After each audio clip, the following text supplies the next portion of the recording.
राज्यातल्या 25 जिल्हा परिषदांसाठी कधी निवडणूक होते, कशा प्रकारे आपण नजर टाकूयात। विशेष म्हणजे गडचिरोली जिल्हा परिषदेमध्ये 2 टप्प्यात निवडणूक होणार आहे। कारण नक्षल प्रभावित असा सगळा भाग आहे। 15 जिल्हा परिषदांच्या निवडणुका पहिल्या टप्प्यात, 165 पंचायत समित्यांच्या निवडणुका, 16 फेब्रुवारीला मतदान, 23 फेब्रुवारीला मतमोजणी।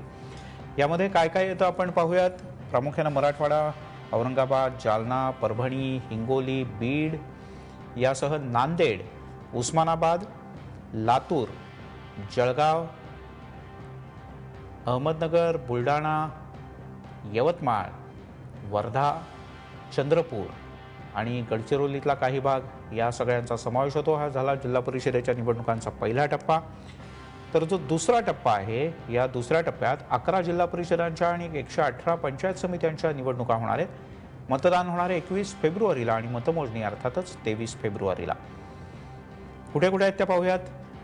पश्चिम महाराष्ट्र, कोकण, रायगड, रत्नागिरी, सिंधुदुर्ग, पुणे, सातारा, सांगली, सोलापूर, कोल्हापूर, नाशिक, तिकडे अमरावती, गडचिरोलीमध्ये 2 टप्प्यात मतदान।